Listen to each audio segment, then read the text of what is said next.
Log on, tune in, find out. Another good idea from Cambridge. Thanks for the organizer, thanks for the chairman. This is my first time to come to the HOP conference and also in Cambridge. I'm really happy to see many old friends and new friends here, and I would like to talk about my recent works. This is a Bloch decomposition-based Gaussian method for the Schrodinger equation with periodic potential. This is a joint work with Professor Shi Jing, who is in Wisconsin Medicine, Dr. Xu Yang in Princeton University, and Professor Zhongyi Huang in Tsinghua University. Okay, so here is the outline of my talk. You see, first I will give some main idea for the Bloch decompositions and its semi-classical limit. Later, I will mainly interested on the Gaussian Oh, sorry. I'm sorry. I'm a little nervous. Forgot to take this phone. Later, I'm going to talk about some Gaussian method. The main part is for its Lagrangian and Eulerian formulation. After that, I will give some numerical method. At last, I'm going to talk about some future research. So let's consider the first 1D Schrodinger equations with periodic potential.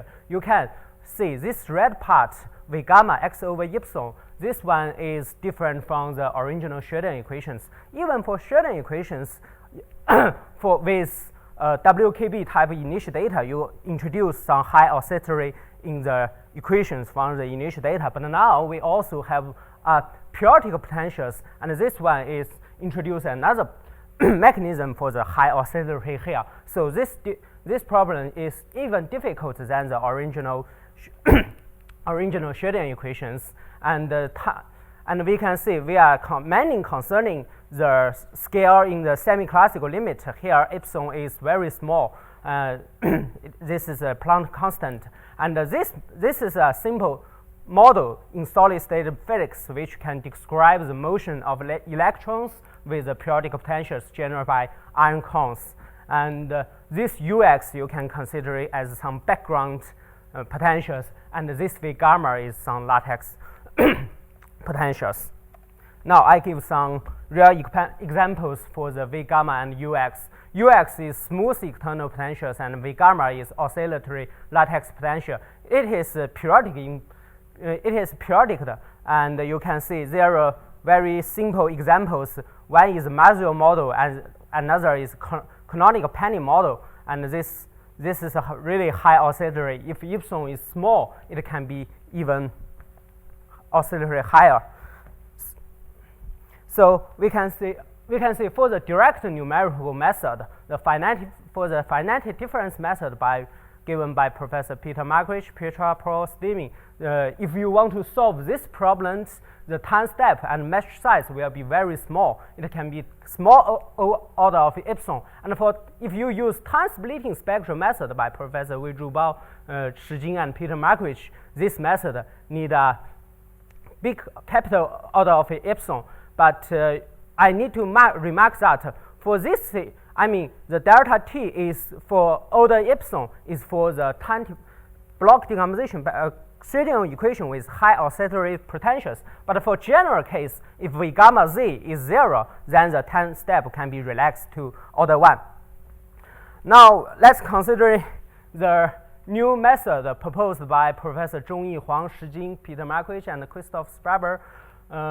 The time step can relax to order 1. This is a significant improvement in the numerical test, but this is not enough if we consider a high dimensional problems and very small epsilon. Maybe we need to develop some asymptotic methods. For this method, this is very efficient in practical use applications, and they did many successful work, but we still interested in there some other asymptotic methods. And in the beginning, they developed the Bloch decomposition-based modified WKB method. The general idea is may take the Bloch basis into the WKB method, so you can do some scale of separation of scales, and for the low scales, you can compute very easily, but for faster scales, you take it in the basis. And there are some asymptotic analysis by Bonusson, Lians, Papanicolaou, and later by Kelly, Gauss, Peter Marquich, and Christoph Sparbers. There are also some numerical implement for the Eulerian formulation. This work has done by Hailiang Liu and Zhongming Wang. And our goal here is to design a Bloch decomposition-based Gaussian beam method. First, I'm talking about the very easy idea for the Bloch decomposition method. This is a Bloch decomposition-based time splitting method. The idea is very easy. You put the high oscillatory part into this part, into solve these Schrodinger equations, and later we put the smooth part to solve this ODE systems. You can see it as ODE system. For step 1, if you just direct solve these problems, you cannot get significant results because the boundary conditions are not periodic at the z, the fast scale x over epsilon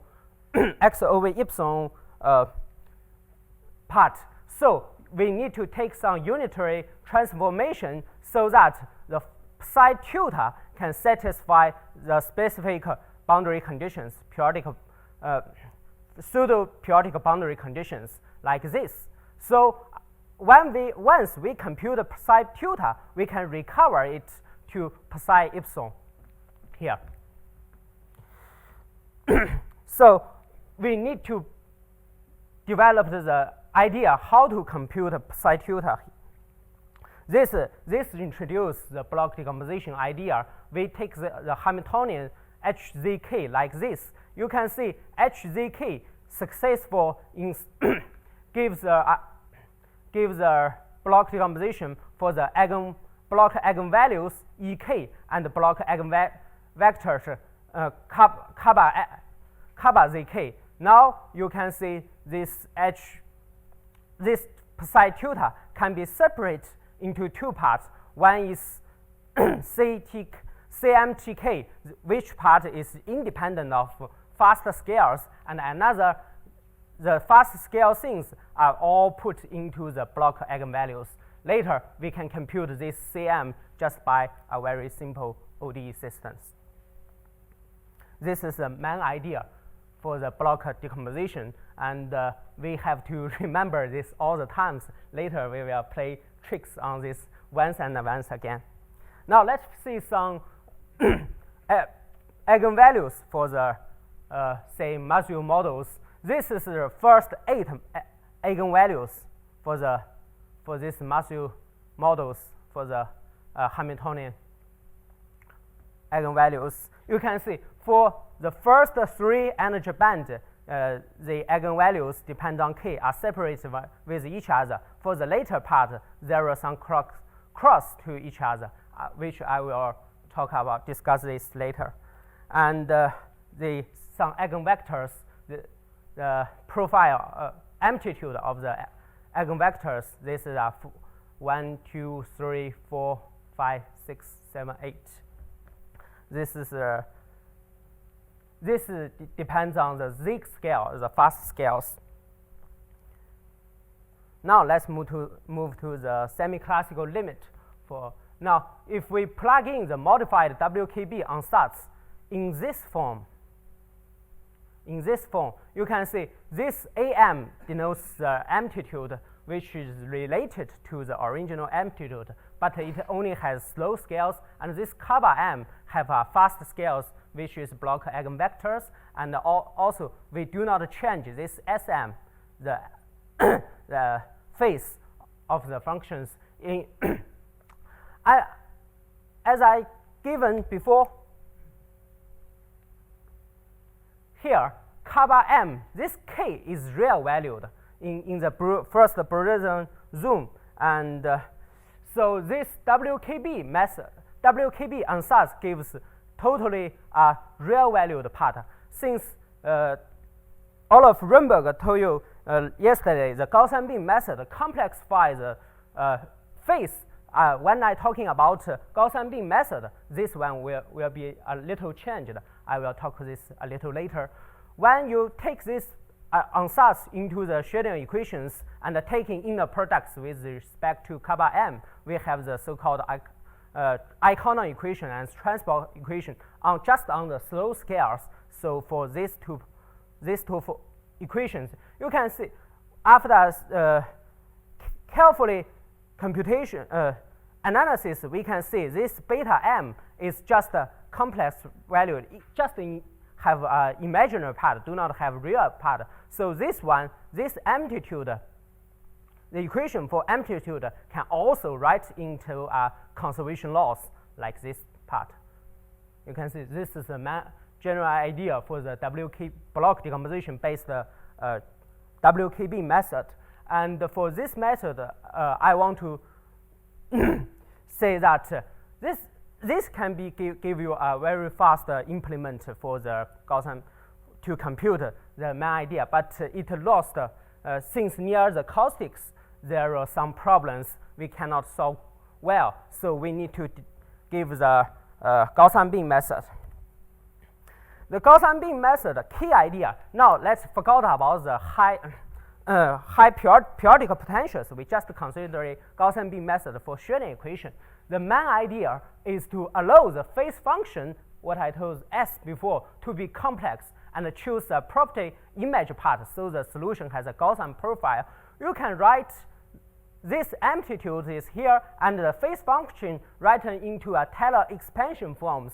And this form, the first form is real valued, second form is also real valued, the third form is in a complex valued. So we can write it into these two parts. This part is just looks like the original WKB things. And for this part, if we take the imaginary part of phi two second order derivatives of phi prime prime to be positive, you see I just write into a 1D dimension case. So to be positive, so this term gives you an exponential decay profile. So that is why we call this method to be Gaussian beam method. And it later in some works it provides give you the Vam amplitude around the caustics accuracy. In geometry optics, both of these terms near in the caustics they are infinity, but for Gaussian beam method they are bounded. And not only bounded, but also we can give you accuracy solutions near caustics. Now I give you some examples for the caustic. For example, this is rainbow, and this is just you put the light here, and you can have a caustics here. So we are really interested in these caustics issues. I'm going to give you a movie for the one-dimensional Schrodinger equations like this. We do not consider the periodic potentials. This line is the solution for the geometry optics. Later you can see the red part is the true solution, and the blue part are the method given by us by geometry optics, phase correction, and Gaussian beam method. These are the amplitude, and these are the errors. You can see for geometry optics, not only near the caustics the error are not good, but also here the errors are big. The reason is that in geometry optics, it ignores the phase phase difference between different multi-value branches. And for the phase correction issue, you can see we can give the phase correction here, but near caustics we cannot give accurate solutions, just because for geometry optics the amplitude near caustics is infinity. But a Gaussian beam method, you can see it gives you a uniform convergence results here. Let's see the movie again. Just focus on the Gaussian beam method. In the beginning, you can see there are some errors here. This is because you have some initial data decomposition errors, but later the errors are just controlled, never being like this one.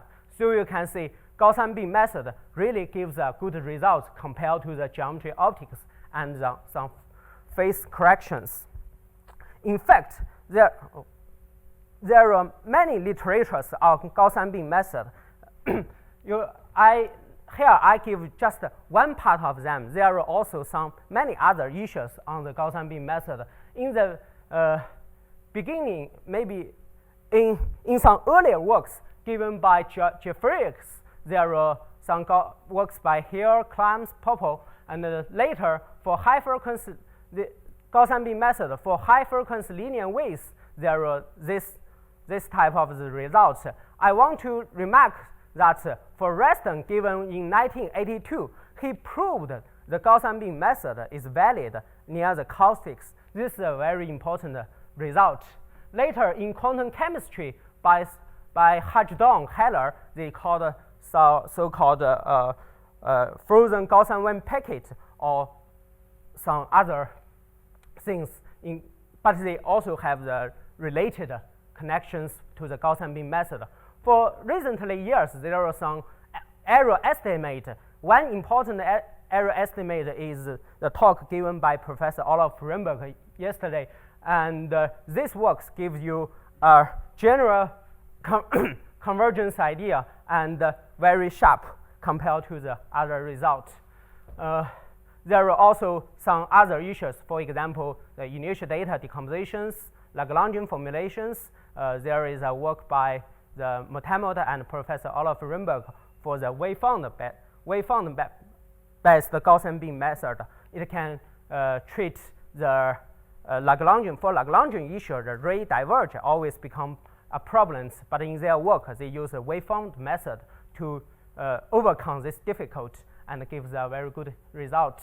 Later, we have some Eulerian formulations. There are some papers by Professor Jing, Shi Jing, myself, and Dr. Xu Yang. We have related such kind of many results on these Eulerian formulations. Later, there are some multi-scale coupling ideas by Professor Nico Tanelshev, Richard Tsai, and Professor Björn Enquist recently. And there are also some work by Professor Dongshen Ying and Chunxiong Zheng. They give some interface conditions for the Gaussian beam method and compute for high orders. Now let's go, since time is, I should speed up my lectures. For one-dimensional Schrodinger equations with periodical potentials, the Gaussian beam approximation is written in these forms. One thing, this part and this part are similar to the WKB method, and you can see the kappa hat. This is quite different from the WKB method because we take this phase to be complex things. To be complex, so we need to define. Generally, we need to define a complex. This kappa m on a complex planes, and but in real computation, we replace this kappa m. Just use the things without a hat, and this idea is not new. You can see some properties for this by Kohn in 1959. After that, the Lagrangian Gaussian beam summations can be written like this. This is for each beams, and this r theta is truncation, and this use summation for all the beams later. And as I mentioned, in practical computations, the complex valued partial xtm is written like this, and could be approximated by the real valued PM with Taylor truncation errors of. This is the Taylor truncation errors because for Gaussian beam method we have Gaussian profile. Each information are located near order of square of epsilon, so this can be approximated in this form. So in real computations, we just using this as our result. After putting the ansatz into the Schrodinger equations and taking inner products, separation of variables, deviations, we can give this ODE systems with the initial data. This ODE system is not different from the Bloch decomposition-based geometry optics works, but the only difference is that we put the Hessian, which is the second order derivatives of the phase, plus this additional I image values here. So this is the Gaussian beam method. This one is important, and is the basic things for the Gaussian beam method. And we want to say for the Hessian satisfy this Riccati equations with such type of initial data, we can take it into a linear forms by PM and RM. In a theorem, we can prove this PM is invertible, so the Hessian is finite, never infinite, and symmetric. And we also need the image part of it is positive definite.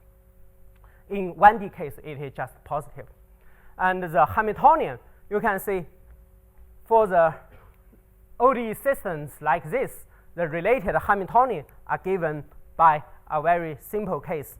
The one thing I want to remark is that if we take V gamma to be 0, the Hamiltonian, the Bloch eigenvalues are just half PM square. So this is consistent to the results for the classical cases. Since we have Lagrangian formulation, we have Eulerian formulations. These are related to each other.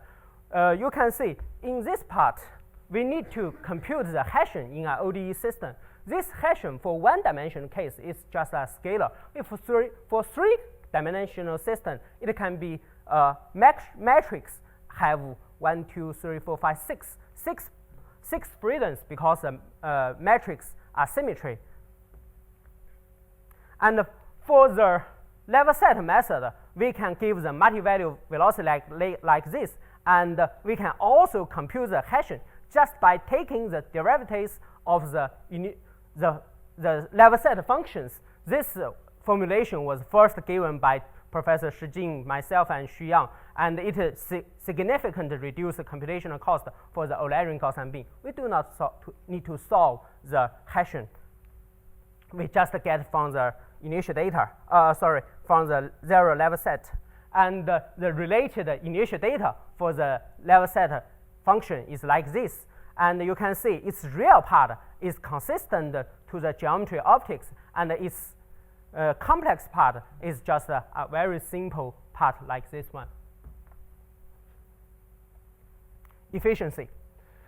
You can see for this method, the finite difference method, we need the mesh size, and the total computational cost is epsilon minus d minus 1, and with small epsilon order. And for time splitting spectrum method like this one, for the Bloch decomposition-based time splitting spectrum method, we can relax the time step to be order 1. But for our Gaussian beam method, the mesh size can be square of epsilon, and the time step can be like this one. So the total cost is like this.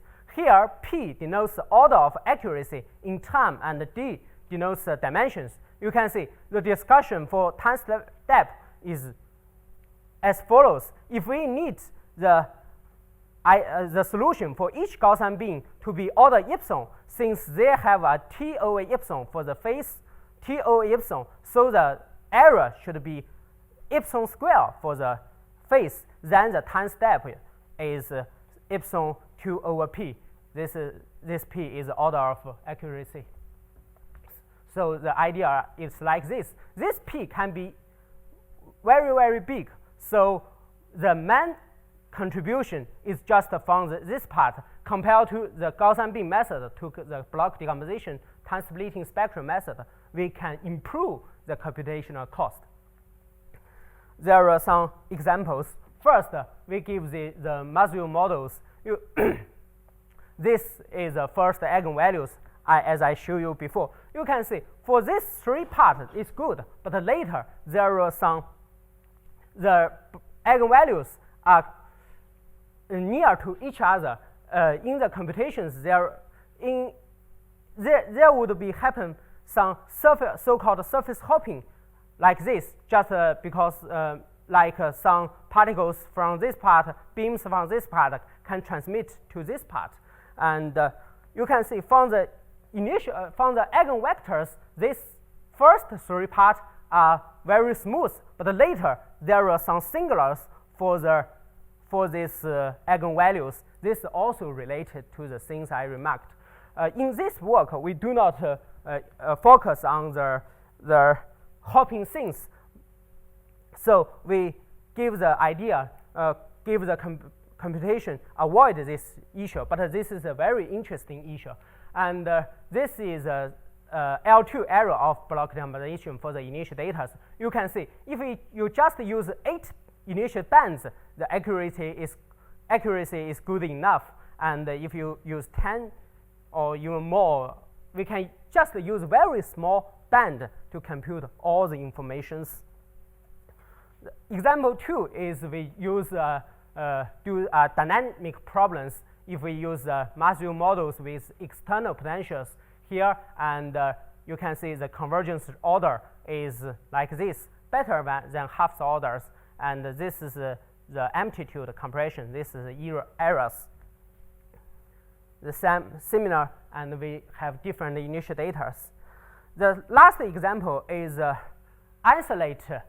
You can see for this isolated things, the first eigenvalue are not, they have order 1 gap and do not allow the band crossing phenomena to occur. So we can see if we take the external harmonic potential like this and the initial data, we can have the errors here. You can see this here, when epsilon reduce, you can see this is caustics, and the errors reduce. The convergence rate with respect to epsilon is even better than 1.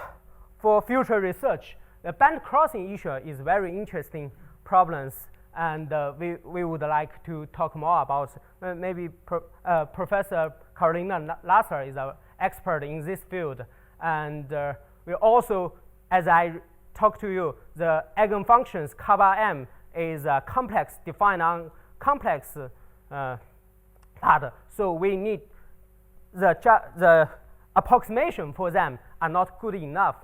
We have square epsilon errors, so we want to improve on this issue. We also want to improve on high order issues, high dimension case. There are also some interesting problems for initial data decomposition and error estimate. Thank you for your attention. Any questions? Any questions? Comments?